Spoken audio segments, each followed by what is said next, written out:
উপকূলীয় এলাকায় 4টি শিক্ষা প্রতিষ্ঠানের 853 জন শিক্ষার্থীর মাঝে বিনামূল্যে শিক্ষা উপকরণ বিতরণ করেছে Bangladesh India friendship power company limited. রোববার সকাল 11টায় BIFPCL chief human resource officers Anwar আজিমের সভাপতিত্বে রামপালের খান জাহান আলী মাধ্যমিক বিদ্যালয় ও বার্নি ছায়ারাবাদ বহুমুখী মাধ্যমিক বিদ্যালয় সহ 4টি শিক্ষা প্রতিষ্ঠান চত্বরে বিআইএফপিসিএল এর কমিউনিটি ডেভেলপমেন্টের অংশ হিসেবে 853 জন শিক্ষার্থীর মাঝে এই শিক্ষা উপকরণ বিতরণ করা হয়। উপকরণের মধ্যে ছিল স্কুল ব্যাগ, পানির বোতল, টিফিন বক্স, খাতা, কলম, পেন্সিল, রাবার, রুলার, জ্যামিতি বক্স, ছাতা ইত্যাদি।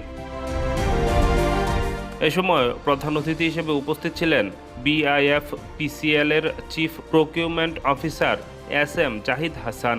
এ সময় রামপাল পল্লী সঞ্চয় ব্যাংকের ব্যবস্থাপক হাবিবুর রহমান, মুজিবুর রহমান জোয়ারদার, শিক্ষার্থী সহ অন্যান্যরা উপস্থিত ছিলেন। সুন্দরভাবে পড়াশোনা করবে, তোমরা একদিন অনেক বড় হবে, আমাদের চেয়ে বড় হবে, ঠিক? ইনশাআল্লাহ ইনশাআল্লাহ আমরা চাই তোমরা আমাদেরকেও ছাড়িয়ে যাও, তোমাদের সুনাম শুধু দেশে নয় বিদেশেও ছড়িয়ে পড়ুক। এবং এটা তোমার শুধু নিজের না, তোমার বাবা মায়ের জন্য এটা সম্মানের, এলাকার জন্য সম্মানের, দেশের জন্য গর্বের। ঠিক আছে? তো মনোযোগ দিয়ে পড়বে, যে কোনো সুবিধা অসুবিধা অবশ্যই তোমার বিদ্যালয়ের শিক্ষকদেরকে জানাবে। আমাদের সাথে আছি, সুন্দর মতো পড়াশোনা করবে। ঠিক আছে? আমরা চাই তোমরা বড় হও।